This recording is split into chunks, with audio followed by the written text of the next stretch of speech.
सत्संग सुधा सागर आगे के जीवन का प्रबंध।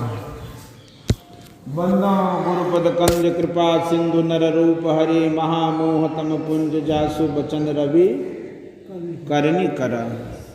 धर्मानुरागिनी प्यारी जनता, आप लोगों का यह सत्संग भवन है। यहाँ मैं बहुत बार आया हूँ। यहाँ आने पर मुझे बड़ी प्रसन्नता होती है जब आप लोग मुझे यहाँ सत्संग हेतु बुलाते हैं। मैं प्रत्येक वर्ष यहाँ आता हूँ, शायद ही कोई वर्ष छूटा हो। मैं चाहता हूँ अपना देश यानी भारत धर्म में मजबूत हो। मुझे विश्वास है कि सत्संग के प्रचार से देश के लोग धर्म में मजबूत होंगे। इसलिए सब लोगों के लिए तथा आप लोगों के लिए सत्संग अत्यंत अपेक्षित है। इस सत्संग का लक्ष्य है कि सारी जनता को भली बना दो। जनता भली बनेगी तब जब लोगों का आचरण अच्छा हो। लोगों में यह विश्वास है कि बहुत विद्या पढ़ने से लोग भले बनते हैं, परंतु बहुत विद्या पढ़ने पर भी उनकी विद्या अविद्या बन जाती है। काम क्रोधादिक विकार जब तक उनके मन में है तब तक विद्या अविद्या बनी रहती है। जिस विद्या से दुर्गुणों से बचा जाए वही विद्या असली विद्या है। विद्या धर्म की रक्षा के वास्ते है। दुनिया में केवल कमाकर खाने के लिए विद्या नहीं है। अपने देश में साधु संत महात्मा बहुत हुए हैं। आचरण पवित्र होने के कारण ही वे लोग महान हुए हैं। पढ़े लिखे लोग भी अच्छे होते हैं, परंतु आचरण की पवित्रता केवल विद्या पढ़ने से ही नहीं होती। इस युग का नमूना किसी से छिपा नहीं है। असली विद्या यह है कि साधु संतों के पास जाकर उनके सत्संग से अध्यात्म विद्या को ग्रहण करना।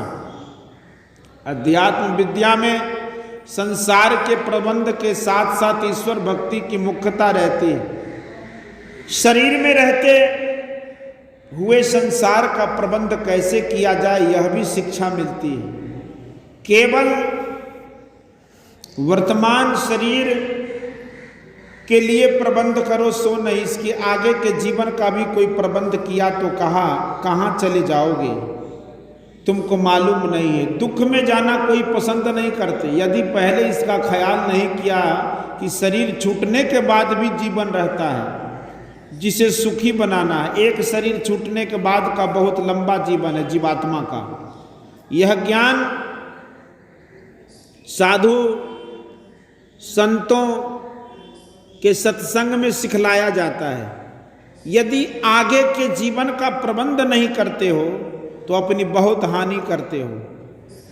आगे का जो लंबा जीवन है उसके शुभ के लिए प्रबंध यह है कि ईश्वर का भजन करो। ईश्वर के भजन से तुमको शरीर छूटने के बाद भी सुख होगा। विद्या बहुत पढ़ोगे लेकिन ईश्वर का भजन नहीं करोगे तो उतना लाभ नहीं होगा। संसार में अपने आचरण को संभाल कर चलो। ईश्वर के भजन में पाप भाव मन में रखने से भजन नहीं बनता। दुनिया में कमा खाकर रहने में लोग पाप पुण्य पर नहीं सोचते।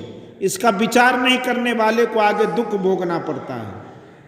ईश्वर के भजन में ऐसी बात नहीं है, उसमें पाप से छूटना पड़ता है। इसलिए ईश्वर का भजन करो।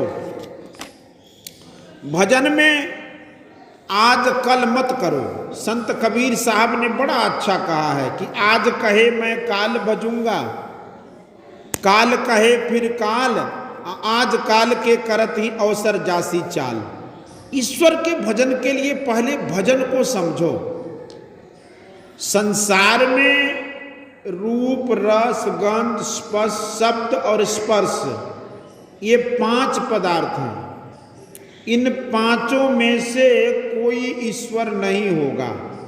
चाहे अद्भुत वह दिव्य शरीर हो या साधारण शरीर हो, सब में ये 5 पदार्थ रहते हैं। इन 5 का समूह जहां हो वहां समझो ईश्वर नहीं है। ईश्वर तो सब में है, लेकिन किसी की तरह वे नहीं होते। 5 विषयों को पहचानने के लिए 5 ज्ञानेंद्रियां हैं। उन इंद्रियों से जो तुम जानते हो वो ईश्वर नहीं है। ज्ञानियों और ज्ञानेंद्रियों और कर्मेंद्रियों के अलावा मन, बुद्धि, चित्त, अहंकार, ये 4 अंतःकरण हैं। इन सबों से युक्त जो कुछ तुम देखते हो वह ईश्वर नहीं है। इन सबों के अतिरिक्त तुम अपने स्वयं हो। शरीर में तुम रहते हो, शरीर में रहते हो तुम इससे विलक्षण हो। शरीर के साथ वाले ज्ञान को छोड़कर अपने आप में जो ज्ञान हो, उसी ज्ञान में तुम ईश्वर को पहचानोगे। इन बातों को ठीक से याद रखो। तुम्हारा निजी ज्ञान क्या है? शरीर इंद्रियों से छूटकर निजी ज्ञान में जो पहचानोगे वही ईश्वर है। ऐसा भजन करो कि ईश्वर को पहचान सको। इंद्रियों के ज्ञान में अपने को हटा लो। ऐसा करने से ईश्वर की ओर जाओगे। इसके लिए बाहर जाने की जरूरत नहीं है, अपने अंदर जाना होगा। बाहर जाना छोड़ दो। जो अपने को अपने में समेटता है वह ईश्वर की ओर जाता है। अपने को अपने अंदर समेटो।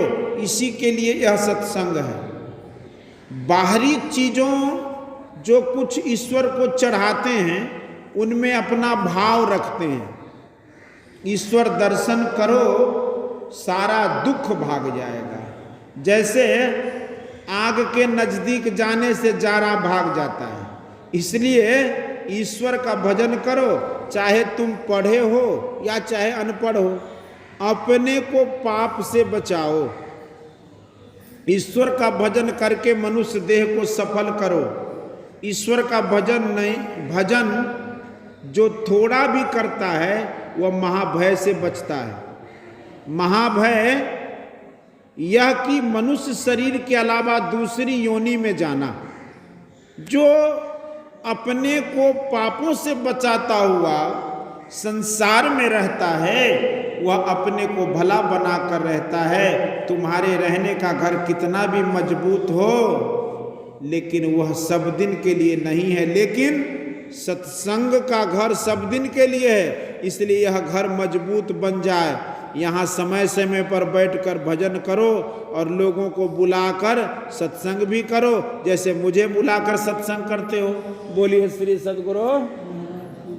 यह प्रवचन भागलपुर नगर के सिकंदरपुर मोहल्ला में दिनांक 2/1/1960 ईस्वी को अपराह्न कालीन सत्संग में हुआ था। बोलिए श्री सद्गुरु महाराज की जय।